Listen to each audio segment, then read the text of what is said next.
So we are going to continue with the rules of probability. And this is rule number 5. And I will read this rule to you first, and then we can discuss a little more. It says P, which is probability, of A and B is equal to the probability of A times the probability of B. IFF we know as if and only if. So I think you should know that, but if not, here it is. A and B are independent. Now remember, independent means one event does not influence the next, such as coin flipping. Just because you flip a heads doesn't mean necessarily next time it's going to be a tails. The probability does not change. It's a 50-50 chance every time you flip a fair coin. Okay, so now let's take a look at how we can use this rule number 5 in some problems. Let's take a look at that. So it says you have a bag of 15 letters. 3 are the letter S. 2 are the letter K. What is the probability of drawing an S, then putting the letter back and mixing the letters and drawing a K? Okay, so we need the probability of S and K is equal to, let's write down here what the probability of S is. And the probability of S in this case, or P of S, is how likely are you to draw an S. So it says there's 3 ways of winning, which is 3 S's. There's 15 letters, so that reduces down to 1/5. For K, let's see, there are 2 Ks. Now, since we put the letters back, there's still 15 Ks, or still 15 letters rather, but only 2 ways to make success. So that's 2 out of 15. So using our formula here that we have, we know that the probability of this is equal to the probability of S times the probability of K, which is 1/5 times 2 over 15. Doing a little mathy stuff, 2 times 1 is 2. 5 times 15 is 75. There we go.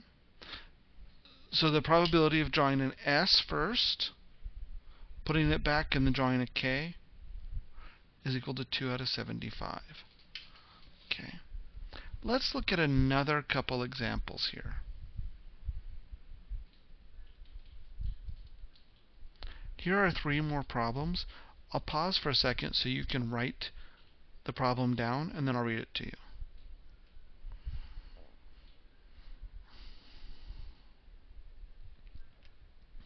Okay, so it says a professional basketball player is an 80% foul shooter.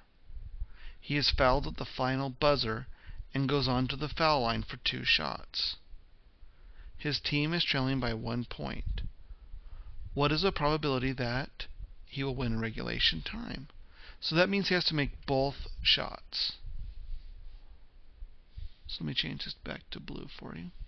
So it's a probability he will make it. So I'll say probability of success. Oops. And success on the second shot. So we know from right here that 80%, so it's a P of S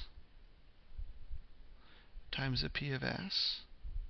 Probability of success is 80%, which is 0.8.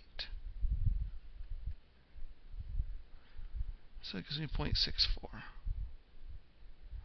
Now, since it's probability and not percent, we can leave it in decimal form. And I'll do number B for you next. I guess it's letter B, not number B. Letter B, lose in regulation time. So the probability he's going to make it is 0.8. The probability he will miss, and then miss again. So probability he'll miss times the probability he'll miss Now, of course, we are assuming that each shot he takes is independent. In other words, we're assuming one shot does not influence the next. So if he has an 80% chance he'll make it, what's the chance he won't make it?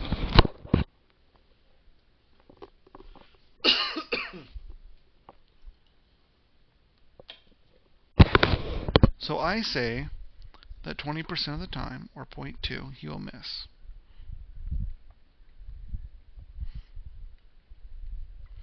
Point 0.2 times 0.2 is 0.04. Be careful with your decimal places. If you have to, use a calculator so you get the right answer. So I'll give you a second to write that down, and then we'll talk about going to overtime.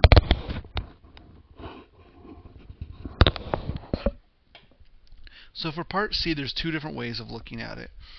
We're going to look at it one way. Maybe you can think of the other way, or you can come ask me in class what the second way is. But here's how I looked at part C. Total probability for an event is equal to 1. So we know that. So the probability of winning a regulation plus probability of losing plus the probability of overtime is equal to 1. We know this from one of the previous rules that we just had. So probability of winning, which is success and success, is 0.64. We know that from part A. The probability of losing is 0.2 times 0.2, which is 0.04. So the probability of overtime is equal to, we just solve this equation. I'll solve it over here. So if I add these up, that's 0.68. Subtract them from 0.1, it's 0.32. So I want you to think of the other way of solving this problem and bring it to class. And I'll tell you what, even if you show me another way of solving how to go into overtime and you're correct, I'll give you extra credit. And just to make sure that everybody watches this video, even if you just bring me an attempt at solving the probability of going to overtime, whether it's correct or not, I'll still give you extra credit.